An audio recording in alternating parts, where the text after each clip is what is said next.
Now we are going to talk about a phenomenon called eddy currents. Now that we have understood what happens when we bring a magnet near a coil or pull it away from a coil, let's understand what happens when you change the magnetic field which is linked to a bulk material like a slab of copper or a large lump of iron. Will there be a current induced in these materials if you change the magnetic flux associated or linked with them? In fact, Foucault was a scientist who actually investigated this possibility, and he discovered an effect called the eddy current. So what is an eddy current? Let's say that we have two magnets. So here is the North Pole and here is the South Pole.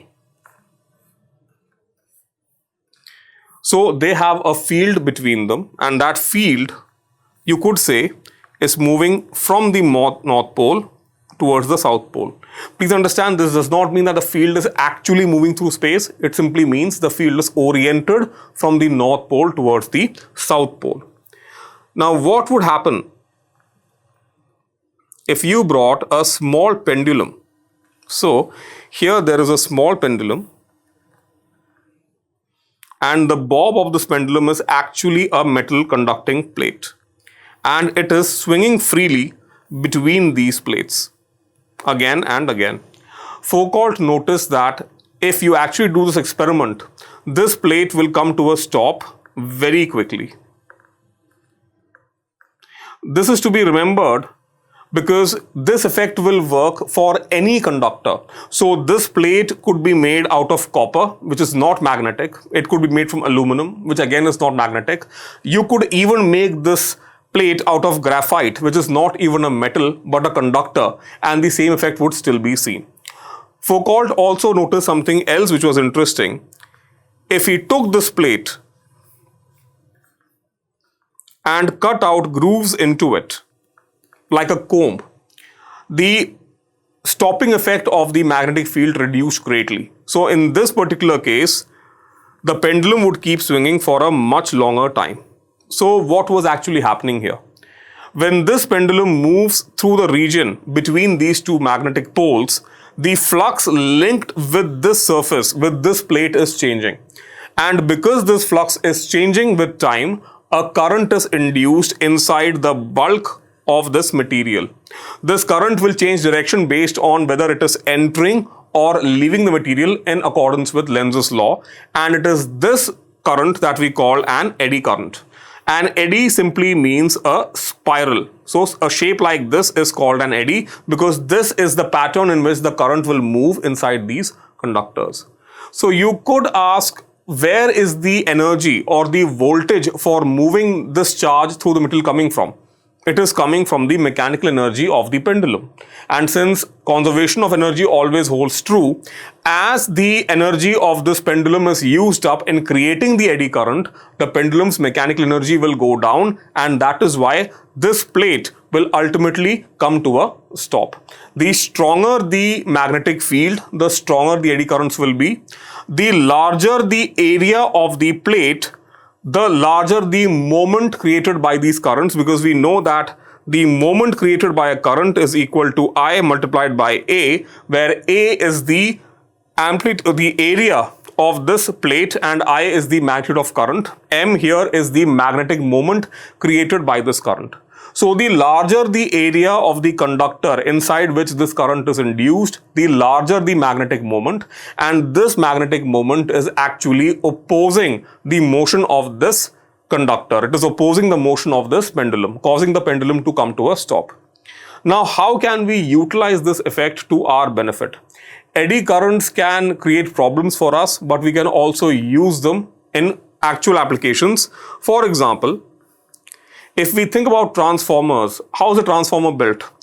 A transformer contains a metal core,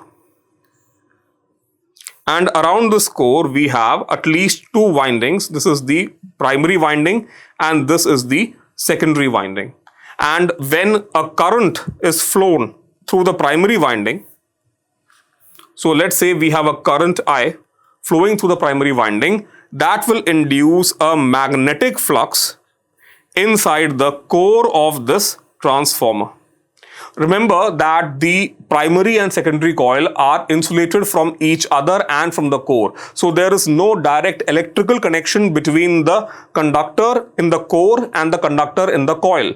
But the magnetic field generated by the current in the primary is circulating through this core. If the entire core was a single solid chunk of metal, that would give a large cross-section area, which means that we would have very large eddy currents induced inside the material. And remember, the energy for generating these eddy currents is coming from the source. So this is a power loss which is a waste for us, right? Because it is not actually linking with the secondary. It is not being used for anything useful. So what is the solution that engineers came up with? They decided to laminate the conductor. So what is lamination? Lamination is a technique where instead of having a single solid chunk of core, we create the core from several thin sections. So we have thin sheets shaped like this, and several sheets like this are painted with a special varnish so that they are electrically insulated from each other, and then they are all placed together like a bundle. So even though these plates, these laminae, are not in electrical contact with each other, the magnetic field can still freely flow between them. But because the cross-section of each of these plates is so small, the area of cross-section is very small, which means that the induced eddy current in these sections will be much lesser. So lamination reduces the eddy current. And this helps to reduce the losses caused by eddy currents inside these transformers. So this is a situation where an eddy current or eddy currents are a problem for us. We have to find an engineering solution in order to remove the losses caused by the eddy currents in the core. How can eddy currents be useful to us? So here are two applications. One is known as an eddy current furnace. What is a furnace? A furnace is simply a device which can reach very high temperatures. And how does this furnace work? So in this case, what we have here is a coil, and this coil is connected to a high frequency source. So we have a high frequency AC source connected to this coil. So this is a high frequency source. So the magnetic field inside this coil is changing continuously in its magnitude and direction. This is a time varying magnetic field. Now, if you take a conducting material and put it inside this coil, the rapid change of the magnetic field will cause eddy currents to be induced within this coil. And due to the eddy currents, there will be heating inside this material, heating inside the coil, and the material in particular will reach very high temperatures, which we cannot reach with chemical furnaces. Since there is no combustion here, we are not burning anything for heat, the chances of contaminating the material with waste products is lower. So in cases where you need a very, very pure melting process, we can use an eddy current furnace. Another application of eddy currents is in eddy current braking. So what happens here is, we have a wheel which could be rotating at high speed. Now we want to slow this wheel down, but we don't want to use direct contact with a brake pad. For example, if you think about high-speed bullet trains or other high-speed vehicles, using brake pads to stop or slow those trains down is difficult because a large amount of heat is induced in the brake pads, and that will cause the pads to fail over time. So they require maintenance, they are physically very large and heavy, and they are not very reliable at high speeds. Another way to slow the train down is to use an eddy current brake.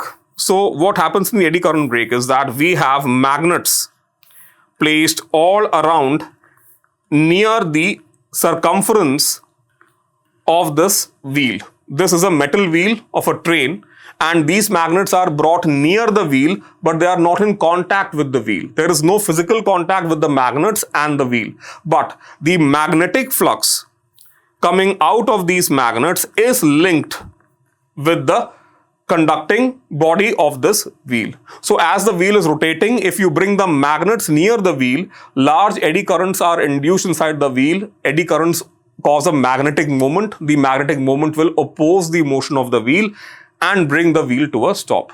So this is an interesting little effect caused by the induction due to electromagnetic induction, and here we have seen how it can benefit us and how it can create problems for us.